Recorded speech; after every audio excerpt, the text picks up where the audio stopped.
বাবাজি তাহলে আপনাদেরকে শোনাতে চাই রমাদান মাসের স্পেশাল রাতের নাম শবে কদর। এই ব্যাপারে কোরআনের মধ্যে একটা সূরা লিপিবদ্ধ রয়েছে 30 নম্বর পারা, সূরার নাম সূরা কদর। আল্লাহ পাক বলতেছে ইন্না আনজালনাহু ফি লাইলাতিল কদর ওয়া মা আদরাকা মা লাইলাতুল কদর লাইলাতুল কদরি খায়রুম মিন আলফি শাহর তানাজ্জালুল মালাইকাতু ওয়ার রূহু ফিহা বিইذনি রাব্বিহিম মিন কুল্লি আমর সালামুন হিয়া হাত্তা মাতলাইল ফজর। জোরে বলেন সুবহানাল্লাহ। রমাদান মাসের স্পেশাল রাতটার নাম কি বলেন? শবে, জোরে বলেন কি বললাম? আপনারাও পেছন থেকে বলেন শবে কদর। আল্লাহ পাক বলতেছে ইন্না নিশ্চয় আনজালনাহু কুরআনকে ফি লাইলাতিল কদর কদরের রাত্রিতে অবতীর্ণ করেছি। জোরে বলেন। আচ্ছা 1 থেকে 30 পারা কোরআন 114টি কম বেশি 14টি সূরা 114টি সূরা কম বেশি 6666টি আয়াত। গোটা কোরআনটা কি এই কদরের রাত্রিতে নবীর উপর আল্লাহ অবতীর্ণ করেছে? তো না, এর ব্যাখ্যা হচ্ছে এই শবে কদর কদরের রাত্রিতে পুরো কোরআনটা আল্লাহ অবতীর্ণ করেছে লাউহে মাহফুজ থেকে বাইতুল মামুরে। জোরে বলেন। আবে এই বাইতুল মামুর কোথায় আছে আর লাউহে মাহফুজ কোথায়? আপনাদেরকে বলি, দুনিয়াতে কোরআন আসার আগে কোথায় ছিল এটা কোরআনই বলতেছে। 30 নম্বর পারা, সূরার নাম সূরা বুরুজ। আল্লাহ পাক বলতেছে বাল হুয়া কুরআনুম মাজিদ ফি লাউহিম মাহফুজ। দুনিয়াতে কোরআন আসার আগে লাউহে মাহফুজে লিপিবদ্ধ ছিল, লাউহে মাহফুজে সংরক্ষণ ছিল। আল্লাহ লাউহে মাহফুজ থেকে সম্পূর্ণ 30 পারা বিশিষ্ট কোরআনটিকে সম্পূর্ণ 114টি সূরাকে লাউহে মাহফুজ অর্থাৎ লামাকার কাছাকাছি আরশে মুআল্লার পাশাপাশি লাউহে মাহফুজ থেকে পুরো কোরআনটা 7 আসমানের উপরে একটা মসজিদ আছে। 7 আসমানে দুনিয়ার মানুষের কিবলা যেমন কাবা, যেই জায়গাতে কাবা শরীফ অবস্থিত রয়েছে ওই কাবা শরীফের উপরে মানে ঠিক কাবা শরীফ অনুযায়ী কাবা শরীফের উপরোক্ত 7 নম্বর আসমানে এই বাইতুল মামুর ফারিস্তাদের কিবলা মসজিদটি অবস্থিত রয়েছে। জোরে বলেন। আমাদের দুনিয়াবাসীর কিবলা, পৃথিবীবাসীর মানব জাতির মুসলমানদের কিবলা কাবা মক্কা শরীফ অবস্থিত। যেই জায়গাতে কাবাটা আছে কাবার সোজাসুজি 7 নম্বর আসমানে ফারিস্তাদের কিবলা।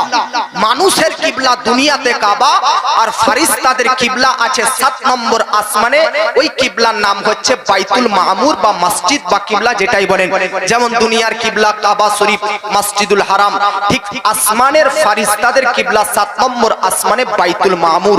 পুরো কোরআনটা লাউহে মাহফুজ থেকে 7 নম্বর আসমানে ফারিস্তাদের মসজিদ বাইতুল মামুর বা ফারিস্তাদের কিবলা বাইতুল মামুরে আল্লাহ পাক অবতীর্ণ করলো।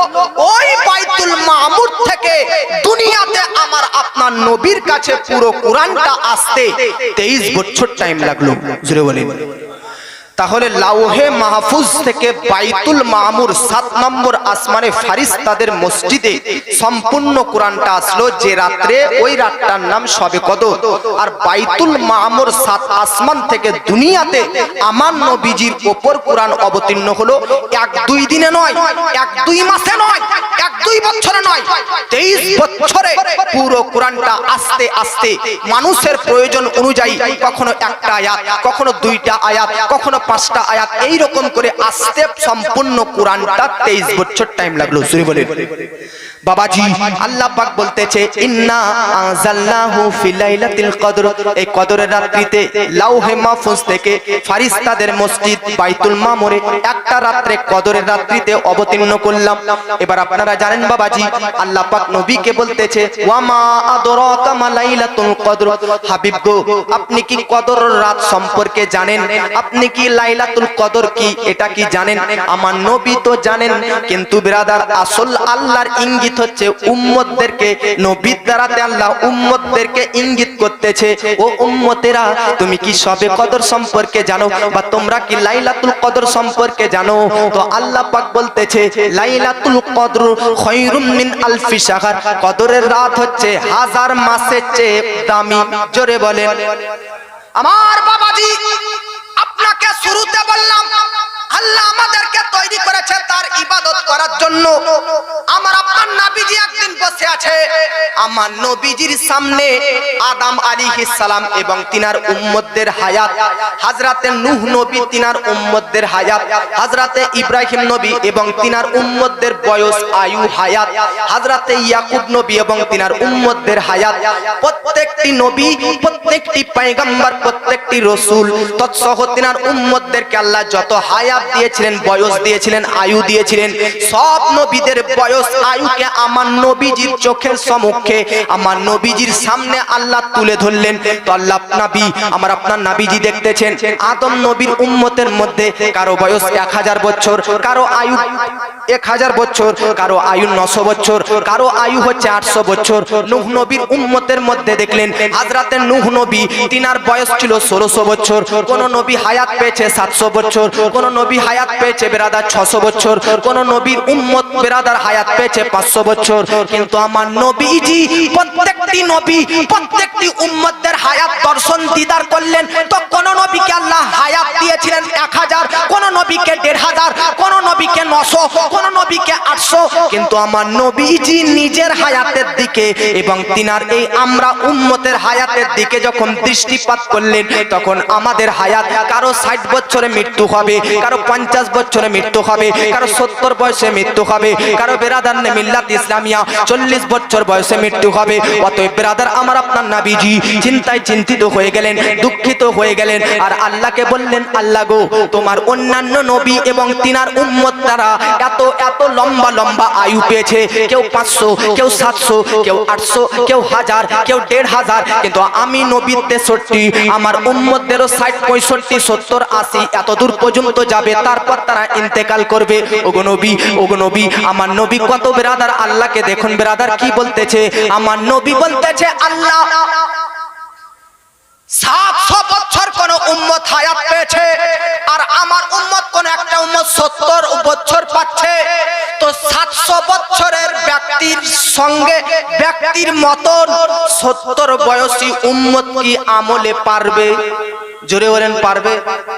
আমি যদি এই দাদাকে 700 টাকা দিই যে আপনি 700 টাকা নেন, আর হিমতাবাদের মার্কেট থেকে আপনি তরকারি ক্রয় করে কিনে নিয়ে আসুন, ইনাকে 700 টাকা দিলাম বাজার করার জন্য, হাট বাজার করার জন্য, আর এই ভাই বাসির ভাইকে দিলাম 70 টাকা, আর উনাকে বললাম 700 টাকা দিয়েছি উনাকে, 700 টাকায় উনি যতটা জিনিস কিনে আনবে, তোমাকে 70 টাকায় ততটা জিনিস কিনে আনতে হবে। ভাই পারবে?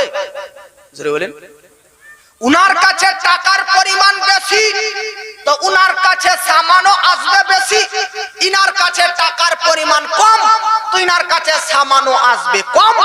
তো 700 টাকার মাল যতটা হবে 70 টাকায় তত আসবে না। নবী বলতেছে, আল্লাহ অন্যান্য পূর্ববর্তী নবী এবং তিনার উম্মতরা 700 বছর হায়াত পেয়েছে, আমার উম্মতরা 70 পাবে।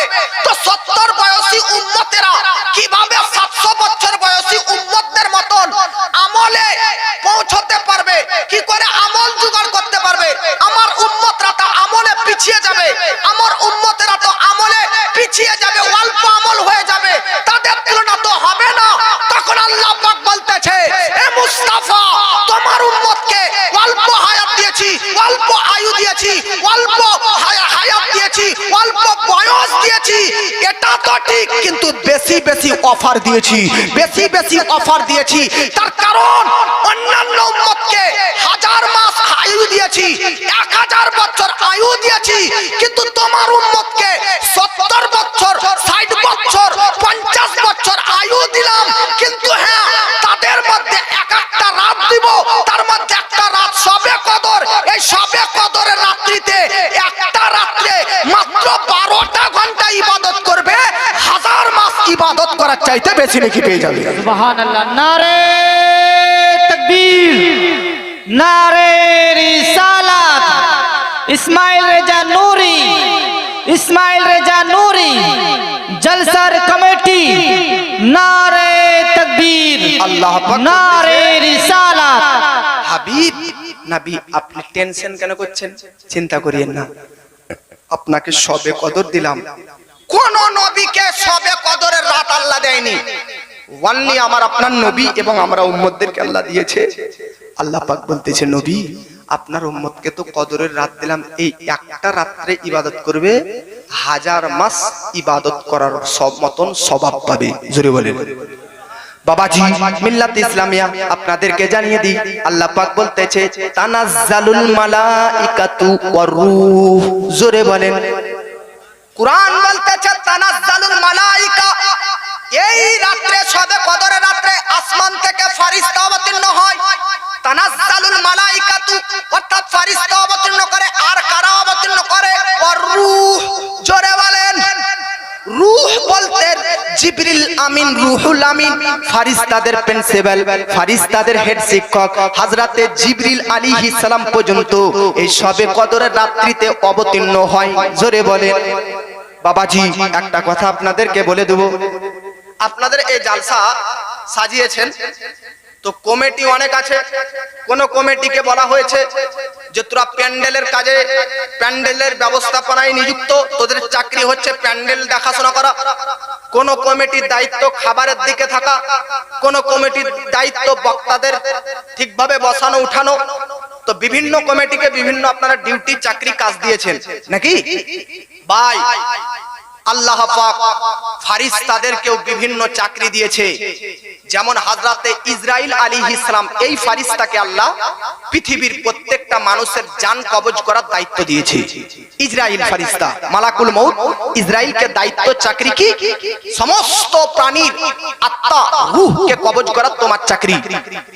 হযরতে মিকাইল ফেরেশতা, এই ফেরেশতার ডিউটি চাকরি হচ্ছে আকাশ থেকে বৃষ্টি পানি বর্ষণ করা। জোরে বলেন এই যে পানি বর্ষণ হয়, বৃষ্টি বর্ষণ হয়, এটা কোন ফেরেশতার দায়িত্বে? মিকাইল ফেরেশতার দায়িত্বে। জোরে বলেন তো দুটো ফেরেশতার হলো দায়িত্ব। 3 নম্বর আল্লাহ পাক হযরতে ইসরাফিল ফেরেশতাকে দায়িত্ব চাকরি দিয়েছে। ওর চাকরি এখনো শুরু হয়নি, ওনার ডিউটি এখনো শুরু হয়নি। ওনার ডিউটি কি? কিয়ামত যেই দিন আসবে, কিয়ামত যেই দিন আসবে, কিয়ামতের দিন তুমি সিংহায় ফুঁক দিবে। তোমার ফুঁক দেওয়াতে এমন একটা সিংহা থেকে আওয়াজ বের হবে, সেই আওয়াজ শুনে সব মানুষরা হতবাক হয়ে যাবে। কোত্থেকে আওয়াজ আসছে? প্রথম আওয়াজ শুনে সব অবাক হয়ে যাবে, দ্বিতীয় আওয়াজে সব মানুষ মারা যাবে, তারপরে আল্লাহ গোটা পৃথিবীকে ধ্বংস করে কিয়ামত করে দিবে। এমনকি ইসরাফিল তোমার বাঁশিও ভেঙে যাবে। তুমি যে বাঁশিতে সুর ফুঁকবে, এই বাঁশিও পর্যন্ত ভেঙে যাবে। ইসরাফিল তুমিও শেষ হয়ে যাবে, সবকিছু শেষ। কুল্লু মান আলাইহা ফান, সূরা রহমান 27 নম্বর পারাতে আল্লাহ বলছে কিয়ামতের দিন সবকিছু শেষ হয়ে যাবে। চাঁদ সূর্য গ্রহ সব খসে পড়ে যাবে, দুনিয়া উলটপালট হয়ে যাবে। ইজা জুলজিলাতিল আরদু জিলজালাহা ওয়া আখরাজাতিল আরদু আসকালাহা। আল্লাহু আকবার। কিয়ামতের দিন এমন একটা ভয়ঙ্কর দিন হবে, এই যে দুনিয়া আছে উল্টে যাবে, দুনিয়া আছে উল্টে যাবে, চাঁদ সূর্য সব খসে পড়ে যাবে। এমন একটা ভয়াবহ অবস্থা হবে, এমন একটা ভয়াবহ সময় আসবে। আল্লাহ পাক সবকে ধ্বংস করার পর আবার আল্লাহ চাইলে বা চাইবে ইসরাফিল ফেরেশতাকে আবার জিন্দা করবে, তার বাঁশিটাকেও জিন্দা করবে। আল্লাহ ইসরাফিলকে বলবে ইসরাফিল আবার বাঁশিতে ফুঁক দাও, আবার বাঁশিতে ফুঁক দিবে। ফুঁক দেয়া মাত্র আবার সব যে যেই জায়গাতে দাবা গিয়েছিল বা যে যেই জায়গাতে যার কবর হয়েছিল সব আবার নিজের নিজের কবর, নিজের নিজের জায়গা থেকে জিন্দা হয়ে হাসরের ময়দানে উপস্থিত হয়ে যাবে। আমার বাবাজি, কিয়ামত এখনো হয়নি মানে ইসরাফিল ফেরেশতার সুর, ইসরাফিল ফেরেশতার ফুঁক দেওয়া বাঁশির মধ্যে সুর ফুঁকা এখনো তিনার চাকরি, তিনার ডিউটি শুরু হয়নি। তাহলে আল্লাহ পাক হযরতে ইসরাইল ফেরেশতাকে মানুষের জান কবজ করা দায়িত্ব দিয়েছে। তিনার তো প্রত্যেক দিনই চাকরি চলছে, প্রত্যেক দিন মানুষ মারা যাচ্ছে, তিনার চাকরি তো প্রত্যেক দিন চলছে বাবাজি। এবং বেরাদার মিকাইল ফেরেশতাকে দায়িত্ব কি? আকাশ থেকে বৃষ্টি বর্ষণ করা। ইসরাফিলের দায়িত্ব কি? সিংহায় ফুঁক দেওয়া কিয়ামতের দিন। আর চতুর্থ নম্বরে জিবরাইল, এই জিবরাইল ফেরেশতার দায়িত্ব ছিল, চাকরি ছিল, কিন্তু চাকরি শেষ। কি চাকরি ছিল? প্রত্যেকটি নবীর কাছে আল্লাহর কাছ থেকে ওহী আনা, প্রত্যেকটি নবীর কাছে আল্লাহর কাছ থেকে বার্তা নিয়ে আসা, প্রত্যেকটি রাসূলের কাছে আল্লাহর পক্ষ থেকে কথা নিয়ে আসা, প্রত্যেকটি নবী রাসূলদের কাছে আল্লাহর কাছ থেকে মেসেজ নিয়ে আসা। এবার আপনাদেরকে বলে যাই বাবাজি, পৃথিবীর মধ্যেতে আর কি কোন নবী রাসূল আসছে? আর কি কোন নবী রাসূল আসবে? না না না, আল্লাহ কোরআনের মধ্যে বলেছে মা কানা মুহাম্মদ আবা আহাদিম মিন রিজালিকুম আলাইকুম ওয়ালাকি রাসূলুল্লাহি ওয়া খাতামান নাবিয়িন। আল্লাহ পাক আমার নবীর উপর নবুয়তের দরজা বন্ধ করে দিয়েছে, আমার রাসূলের উপর রিসালাতের দরজা বন্ধ করে দিয়েছে। আমার নবীজি মুহাম্মদ তিনি শেষ নবী, তিনার পর আর কোন নবী আসবেন না, কোন পয়গম্বর আসবেন না। সব নবীদের কাছে জিবরিল ফেরেশতার দায়িত্ব ছিল আল্লাহর কাছ থেকে ওহী আনা। তার নবী যখন আসা বন্ধ তখন তিনার চাকরিও বন্ধ। হ্যাঁ হ্যাঁ হ্যাঁ, প্রত্যেকটি নবীর কাছে আল্লাহর নিকট থেকে বার্তা নিয়ে আসার দায়িত্বে চাকরিতে নিযুক্ত ছিল জিবরিল ফেরেশতা। প্রত্যেকটি নবী আসা বন্ধ, আমার নবী পর্যন্ত নবী রাসূলদের আসা বন্ধ হয়ে গেছে। তাই জিবরিল ফেরেশতা আর তিনার ডিউটি নেই, আর তিনার চাকরি নেই, তিনার ডিউটি শেষ, চাকরি শেষ। তবু আল্লাহ সূরা কদরের মধ্যে বলতেছে তানাজ্জালুল মালাইকাতু ওয়ার রূহু, জিবরিল ফেরেশতার দুনিয়াতে আসা চাকরি শেষ, কারণ নবীগণ আসা শেষ। কিন্তু শবে কদরের রাতে স্পেশাল ভাবে আল্লাহ ওই জিবরিল ফেরেশতাকে কদরের রাত্রিতে যারা ইবাদত করবে তাদেরকে শান্তির বার্তা জানানোর জন্য আবার আল্লাহ প্রতি বছর শবে কদরের রাত্রিতে ওই জিবরিল ফেরেশতাকে দুনিয়ার মধ্যে প্রেরণ করে। জোরে বলেন। আমি একটা কিতাবের মধ্যে পড়লাম শবে কদরের রাত্রিতে জিবরিল আলাইহিস সালাম আসে, যারা ওই রাত্রিতে ইবাদত করে তাদেরকে শান্তির বার্তা দেওয়ার জন্য। আর একটা কিতাবে পড়লাম জিবরিল আলাইহিস সালাম তাহলে কি বছরে একবার আসে? বছরে একবার তো কদরের রাত আসে রমাদান মাসে, উনি কি বছরে একবার আসে? তো ওই কিতাবে লিপিবদ্ধ রয়েছে জিবরিল ফেরেশতা প্রত্যেক দিনও আসে দুনিয়াতে। কোন টাইমে, কেন, কখন আসে? তো জিবরিল ফেরেশতা কদরের রাত, শবে কদরের রাত ছাড়াও দুনিয়াতে আসে। কেন আসে? তো কিতাব বলতেছে যদি কোনো মানুষের পবিত্র অবস্থায়, পাক অবস্থায় ইন্তেকাল হয়, মৃত্যু হয়, তো তার রূহটা নিয়ে যাওয়ার জন্য, তার রূহের সম্মানার্থে আল্লাহ জিবরিল ফেরেশতাকে তার বাড়িতে হাজির করে দেয়। এই জন্য বাবা, আপনি আমি উজু অবস্থায়, গোসল অবস্থায়, পবিত্র অবস্থায় যদি মারা যায় তো আমাদের এই রূহটা তো ইসরাইল ফেরেশতা কবজ করবে, কিন্তু জিবরিল ফেরেশতাদের প্রধান শিক্ষক নিয়ে যাওয়ার জন্য হাজির হয়ে যাবে। জোরে বলেন কতটা এই রাত্রিটা দামি। আল্লাহ পাক বলতেছে তানাজ্জালুল মালাইকাতু ওয়ার রূহ, এই রাত্রিতে আকাশের ফেরেশতারা এবং সাথে জিবরিল ফেরেশতাও অবতীর্ণ করে। জোরে বলেন ফিহা বিইজনি রাব্বিহিম মিন কুল্লি আমর, আল্লাহর ফেরেশতারা এরকম ঘুরতে চলে আসে শবে কদরের রাত্রিতে। তো না, আল্লাহ কোরআনে বলতেছে ফিহা বিইজনি রাব্বিহিম মিন কুল্লি আমর, আল্লাহর পক্ষ থেকে যত ফেরেশতা আসে ঘুরতে আসে না, বরং আল্লাহর অনুমতি আদেশেই এই জমিনের মধ্যে ফেরেশতারা শবে কদরের রাত্রিতে আসে এবং নিজ নিজ কর্মে নিজ নিজ ডিউটিতে নিযুক্ত হয়ে যায়। জোরে বলেন। তারপরের আয়াতে আল্লাহ পাক বলতেছে হিয়া, অর্থাৎ হিয়া বলতে ওই লাইলাতুল কদর, কদরের রাতটার সময় কতক্ষণ থাকবে? মাতলাউল ফজর, যতক্ষণ পর্যন্ত ফজরের টাইম না হয়ে যাবে। জোরে বলেন। এই সূরার মধ্যে শবে কদরের রাত সম্পর্কে তিনটি ফজিলত বর্ণনা রইল। কয়টি? জোরে বলেন। মহব্বতে বলেন কয়টি? তিনটি। এক নম্বর কি? এই মাসটি হাজার মাস, এই রাতটি হাজার মাস চেয়ে উত্তম। জোরে বলেন। দুই নম্বর ফজিলত, এই মাসে ফেরেশতা সহ জিবরিল ফেরেশতা অবতীর্ণ হয়। জোরে বলেন। তিন নম্বর, এই রাতের ফজিলত 1 ঘন্টা 2 ঘন্টার জন্য নয়, বরং যতক্ষণ না ফজরের টাইম না হবে ততক্ষণ পর্যন্ত এই রাতের ফজিলত অবধারিত থাকে। জোরে বলেন সুবহানাল্লাহ। আচ্ছা, শবে কদর এটা কোন মাসে পাওয়া যায়? আপনারা আমার বক্তব্যের মধ্যে শুনতে পেলেন, তবু আপনারা বলেন তো কোন মাসে পাওয়া যায়? শাবান মাসে না রজব মাসে না মুহররম মাসে না রমাদান মাসে? জোরে বলেন। রমজান মাসে। শবে কদর কোন মাসে পাওয়া যায়? রমাদান মাসে। আচ্ছা, রমাদান মাস 1 থেকে 10টি রোজার মধ্যে না 10 থেকে 20টি রোজার মধ্যে না 20 থেকে 30টি রোজার মধ্যে? জোরে বলেন। 20 থেকে 30টি রোজার মধ্যে পাওয়া যায় নাকি? বাবাজি, বুখারী শরীফের হাদিস, নবীজি বলতেছেন তিনার স্ত্রীকে হযরতে আয়েশা সিদ্দিকাকে নবী বলতেছে তাহাররাউ লাইলাতুল কদরি ফিল বিত্রি, মিনাল আশরিল আওয়াখির মিন রমাদান। ও আয়েশা সিদ্দিকা, তুমি এই সবে কদরের রাতটা খুঁজো রমাদান মাসের শেষ 10 রাত্রের বিজোড় রাত্রির মধ্যে। জোরে বলেন সুবহানাল্লাহ। 20 থেকে 30 রমাদানের বিজোড় রাত্রিতে 21, 23, 25, 27, 29 এই 5টি বিজোড় রাত্রির মধ্যে এই সবে কদরের রাতকে খুঁজো। হযরতে আয়েশা সিদ্দিকা নবীকে বলতেছেন, ইয়া রাসূলুল্লাহ, ইন আলিমতু আইয়ু লাইলাতিন লাইলাতুল কদরি মা ফিহা আকুলু। ইয়া রাসূলুল্লাহ, লাইলাতুল কদরের রাতটা ওই বিজোড় 5টি রাত্রির মধ্যে যদি আমি পেয়ে যাই তাহলে কি করব, কি পাঠ করব? তখন আমার নবী বলতেছে, আয়েশা, সবে কদরের রাত্রে তুমি এই দোয়াটি পড়বে। এবার আপনারা দোয়াটি মুখস্থ করে নিন। নবীজি দোয়া যেটা শিখিয়েছে, আমার নবীজি বলতেছে, আয়েশা এই দোয়াটি পাঠ করবে কি? আল্লাহুম্মা, জোরে বলেন, আল্লাহুম্মা ইন্নাকা আফুউন কারীমুন তুহিব্বুল আফওয়া ফাআফু আন্নি। জোরে বলেন সুবহানাল্লাহ। সুবহানাল্লাহ। দোয়াটা কি? সবে কদরের রাতের স্পেশাল দোয়া কি? আল্লাহুম্মা ইন্নাকা, এ আল্লাহ নিশ্চয় তুমি আফুউন মাফকারী। আল্লাহুম্মা ইন্নাকা আফুউন, এ আল্লাহ তুমি মাফকারী, কারীমুন রহম করনে वाला, করম করনে वाला, তুহিব্বুল আফওয়া তুমি মাফ করাকে পছন্দ করো, অতএব ফাআফু আন্নি, আল্লাহ তুমি আমাকে মাফ করে দাও। জোরে বলেন। আপনারা যিনারা শুনতেছেন একটা কথা বলেন তো, আমাদের এলাকাতে হয়, আপনাদের এলাকাতে হয় কি হয় না আপনারা বলবেন। রমাদান মাসের শেষ 10 রাত্রের বিজোড় রাত্রির মধ্যে নবী বলেছে কদরের রাতকে খুঁজো।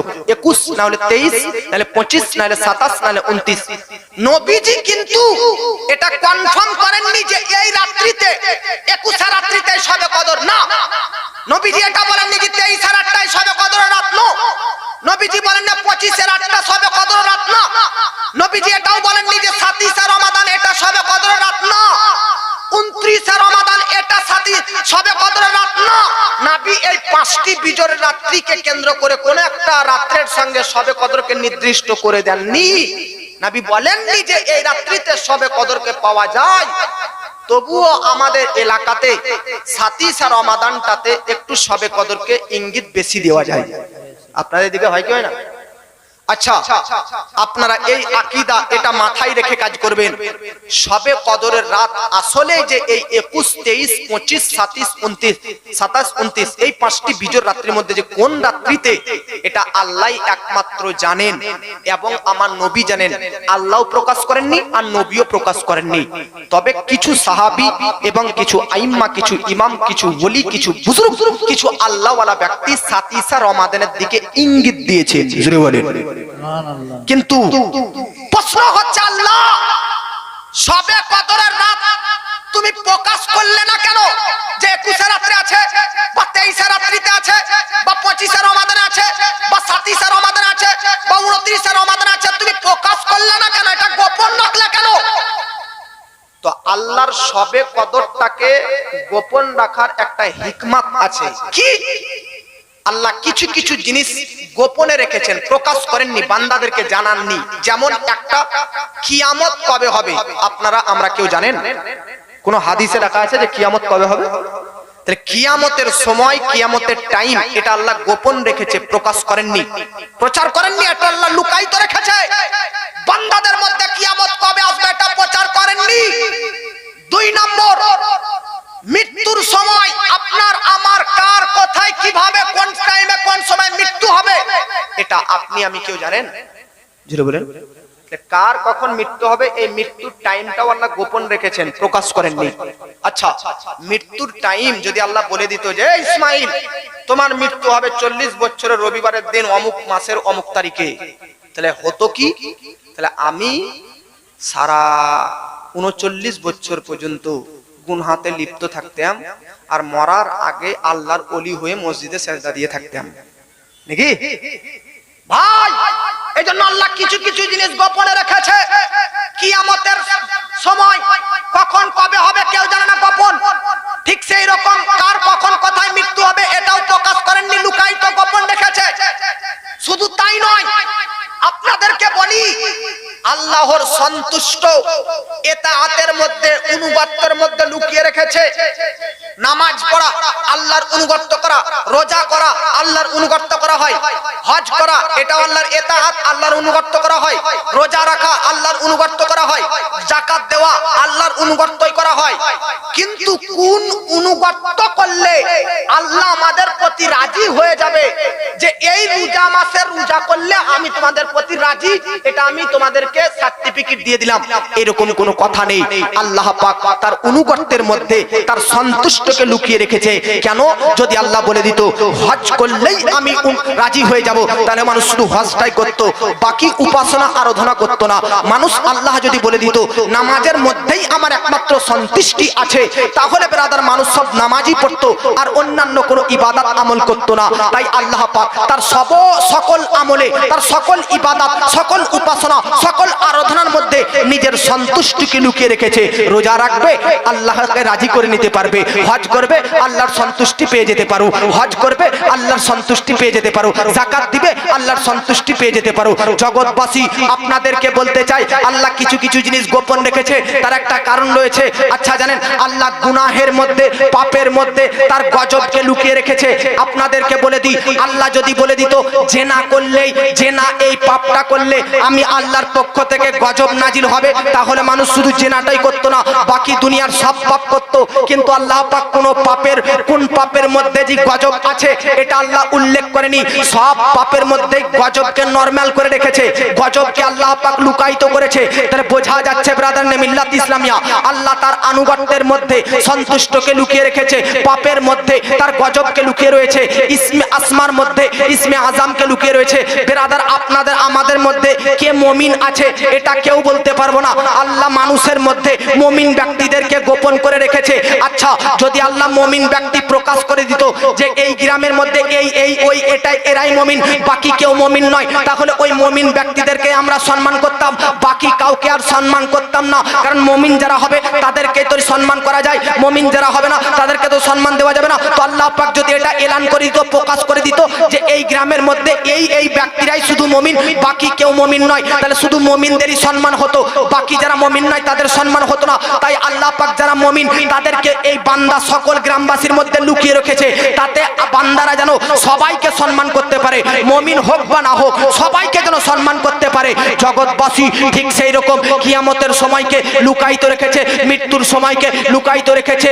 তদরূপ আল্লাহ পাক সবে কদর, কদরের রাতটা এই 5টা 21, 23, 25, 27, 29 এই 5টি বিজোর রমাদান মাসের এই 5টি বিজোর রাত্রির মধ্যে আল্লাহ কদরের রাতকে গোপন রাখলেন, লুকায়িত রাখলেন। তাতে আপনারা জানেন যে কদরের একটা রাত্রি ইবাদত করা 1000 মাসের চাইতে বেশি ইবাদত করার সমতুল্য। আমার উম্মত আল্লাহ বলতেছে আমার বান্দা বান্দিরা আমি সবে কদরকে 21 রাতেই আছে এটা বললাম না, না হলে আমার বান্দারা ওই 21 রমাদানটাই শুধু জাগতো, বাকি 23 রমাদান জাগতো না, 25 রমাদানের রাত্রিটা জাগতো না, 27 রাত্রিটা জাগতো না। আমি আল্লাহ যদি বলে দিতাম 23 রমাদানের রাত্রিতে সবে কদর আছে, তাহলে শুধু বান্দারা ওই 23 রমাদানের রাত্রিটাই জাগরণ করতো, বাকি রাতগুলো জাগরণ করতো না। 25 রমাদানের রাত্রিতে সবে কদর আছে এটা আল্লাহ আমি যদি বলে দিতাম, তাহলে আমার বান্দা বান্দিরা 25 রমাদানের রাত্রিটাই শুধু ইবাদত করতো, বাকি রাতগুলো ইবাদত করতো না। তাই আমি আল্লাহ এবং আমার রসুল, আমার হাবিব ও তাবিব সবে কদরের এই কদরের রাতটা 5টি বিজোর রাত্রির মধ্যে গোপন রাখলাম। তাতে বান্দা বান্দি 21 রমাদান, 23 রমাদান, 25 রমাদান, 27 রমাদান, 29 রমাদান প্রত্যেকটি রাত্রিতে সবে কদর এই রাতে আছে বা এই রাতে আছে বলে প্রত্যেকটি রাত্রি জাগরণ করবে। তাতে প্রত্যেকটি রাত্রের মতন হাজার হাজার মাসের মতন নেকি পেতে থাকবে, আর আমাদের উম্মতের, আমার বান্দা বান্দির আমল নামাতে নেকিও যুক্ত হতে থাকবে। আমার বান্দা বান্দি যেন বেশি নেকি পায় এই স্বার্থে আল্লাহ পাক এই সবে কদর রাতটা লুকায়িত করে রেখেছে।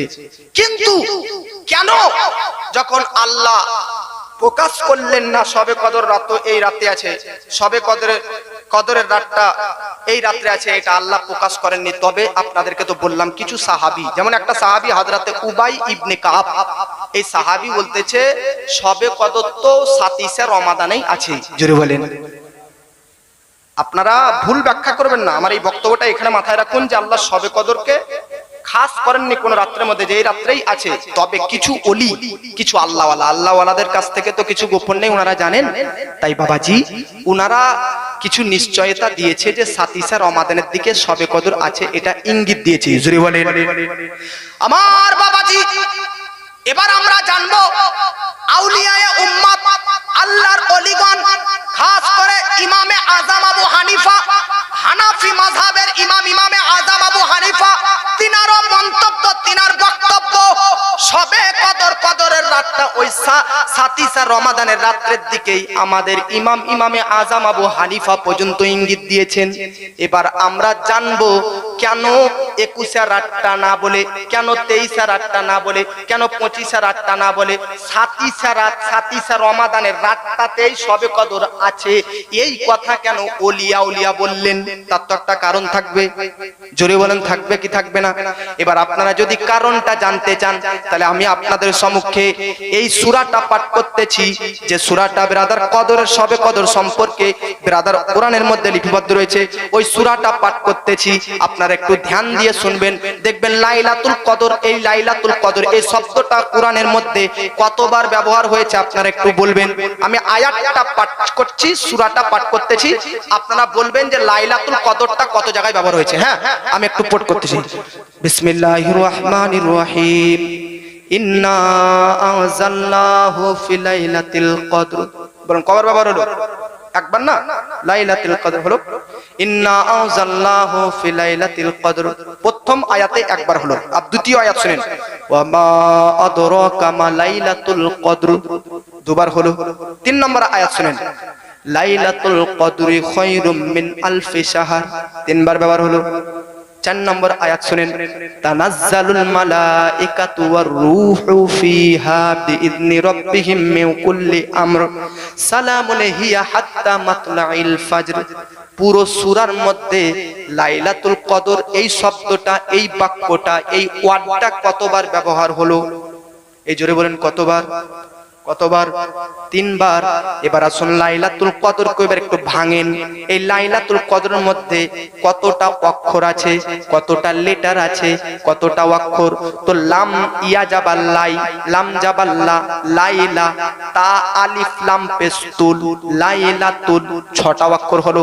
গুনেন না ভাই, লাম ইয়া জাবাল লাই, লাম ইয়া 2টো, লাম জাবাল লা, লাইলা 3টা, তারপরে তা আলিফ লাম 3, আগে 3 আর 3 6, তা আলিফ লাম পেস্তুল, লাইলাতুল, টোটাল 6টা, কফ দাল পেশ কদ, র সাকিন, কফ দাল র 3টা, আগেকার 6 আর পরে 3, টোটাল কটা বললাম? 9। লাম ইয়া, লাম তা আলিফ লাম কফ দাল র, টোটাল কথা বললাম? আপনারা গুনেন, লাম ইয়া, লাম তা আলিফ লাম কফ দাল র, কটা হলো? 9টা। 9টা হলো না? লাম ইয়া, লাম তা আলিফ লাম কফ দাল র, টোটাল 9টা অক্ষর। লাইলাতুল কদরের মধ্যে টোটাল 9টি অক্ষর। আর লাইলাতুল কদর শব্দটি এই সূরার মধ্যে 3 বার ব্যবহার হয়েছে। তাই লাইলাতুল কদরের মধ্যে 9টা অক্ষর, আর লাইলাতুল কদর শব্দটা ব্যবহার হয়েছে 3 বার। 3 আর 9 গুণ করলে কত হবে বলেন? জোরে বলেন। এই জন্য সাতিসা রমাদানের দিকে শবে কদরকে একটু পাওয়া যায়, এটা ইঙ্গিত দিয়েছে। জোরে বলেন। আচ্ছা, আরেকটা তিনি ইঙ্গিত দিয়েছেন, ইন্না আনজালনা, সূরাটার শুরু থেকে মাতলাইল ফজর শেষ পর্যন্ত এইরকম টোটাল শব্দ 30টা আছে। জোরে বলেন কয়টি? জোরে বলেন কয়টি? এবার আমি গুনতেছি, আপনারা বলেন। আপনাদের এই সূরাটা মুখস্থ আছে তাহলে ভালো জানবেন। ইন্না একটা হলো শব্দ, আনজালনা 2টো শব্দ, ফি 3টা, লাইলাতি 4টা, কদর 5টা। তাহলে প্রথম আয়াতে 5টি শব্দ হলো, ইন্না আনজালনা ফি লাইলাতিল কদর, 5টি। জোরে বলেন কয়টি? এই জোরে বলেন কয়টি? 5টি। আবার ওয়ামা, এটা 6টি, আদরাকা 7টি, মা, তারপর কয়টি হলো? 8টা, লাইলাতুল 9টা, কদর 10টা, ওয়ামা আদরাকা মা লাইলাতুল কদর 5টা। আগে কটা বলে হলাম আমি? 5টা। এই 5 আর এই 5 কত হলো? 10 আবার শুন লাইলাতুল কদরি দুটো লাইলাতুল কদরি লাইলা আলাদা কদরি আলাদা দুটো লাইলাতুল কদরি 2 খায়রুম 3 মিন 4 আলফি 5 শাহর 7 আগেকার 10 আর এই 7 কত হলো জোরে বলেন 17 তানাজ্জালু তানাজ্জালু 18টা হলো মালাইকাতু 19টা ওয়ার রূহ 20টা ফিহা 21টা বিইজনি 22টা রব্বিহিম 23টা মিন 24 কুল্লি 25টা তারপর আমর 26টা সালামুন 27টা হিয়া এই 26টা হিয়া 27টা জোরে বলেন আর মহব্বতে বলেন আপনারা যিনারা পড়তে জানবেন বাড়িতে গিয়ে দেখবেন ইন্না আনজালনাহু ফি লাইলাতিন এরকম করে একটা একটা করে শব্দ গুনবেন দেখবেন হিয়া পর্যন্ত 27 যাবে আর হিয়াটা ইঙ্গিত দিয়েছে ওই অর্থাৎ ওই লাইলাতুল কদর এইজন্য 27 নম্বরের শব্দ ইঙ্গিত দিয়েছে লাইলাতুল কদরকে এইজন্য 27 রাত্রিতেই পালিত হয় জোরে বলেন বাবাজি নবীজি বলতেছে সাল্লাল্লাহু আলাইহি ওয়াসাল্লাম বলতেছে 20 থেকে 30 রমাদানের মধ্যে বিজোড় রাত্রির মধ্যে সবে কদরকে খোঁজো তাহলে বিজোড় রাত্রি বলতে 1 না হলে 3 না হলে 5 না হলে 7 না হলে 9 মনে রাখবেন বাবাজি আল্লাহর কাছে 1 থেকে 10 নম্বর সংখ্যার মধ্যে আল্লাহর কাছে পছন্দনীয় ব্রাদার বিজোড় সংখ্যার মধ্যে কোন সংখ্যাটা বেশি পছন্দনীয় 1 3 5 7 9 এই পাঁচটি সংখ্যার মধ্যে আল্লাহর কাছে 7 নম্বর সংখ্যাটা অত্যন্ত পছন্দনীয় অত্যন্ত মনোনীয় অত্যন্ত মনোপিত এইজন্য ব্রাদার 7 দিয়ে 7টা আসমান 7 দিয়ে 7টা জাহান্নাম 7 দিয়ে ব্রাদার 7টা ব্রাদার 7টা জামিন 7 দিয়ে সপ্তাহের মধ্যে 7টা বার 7 দিয়ে সূরা ফাতিহার মধ্যে 7টা আয়াত 7 দিয়ে কোরআনের মধ্যে 7টা মানজিল বাবাজি এই 7 দিয়ে চতুর্দিকে 7 এর বহুত গুরুত্ব পাওয়া যায় এইজন্য 20 এর সঙ্গে 7 এই বিজোড় সংখ্যাটা যুক্ত করলে 27 তাই 27 রমাদানের মধ্যে সবে কদর অর্থাৎ কদরের রাতকে পাওয়া যায় এটাই নিশ্চয়তা নবীজির সাহাবা এবং ব্রাদার তিনার উম্মতিয়ারা দিয়েছে আমার মুসল্লি বাবাজি আপনাদেরকে বলতে চাই রমাদান মাসের মধ্যে এই গুরুত্বপূর্ণ রাত সবে কদর রাত এই কদরটা আপনাদের মধ্যে যদি আসে তো ব্রাদার অবশ্যই জাগরণ করবেন অবশ্যই ইবাদত করবেন এই রাত্রিটা অবহেলা করবেন না আমার আপনার নবী বলতেছে মান কামা লাইলাতুল কদরি ঈমানান ওয়া ইহতিসাবান গুফিরা লাহু মা তাকাদ্দামা মিন যামবি যদি আমার কোন উম্মতিয়া এই কদরের রাত্রিতে সবে কদরের মধ্যে দাঁড়িয়ে বসে ইবাদত করে পুরো রাতটা অতিবাহিত করে নবী বলতেছে গুফিরা লাহু মা তাকাদ্দামা মিন যামবি তার অতীতের তার পাস্টের জীবনের সকল ও ছোট ছোট গুনাহগুলোকে আমার আল্লাহ পাক maaf করে দিবে।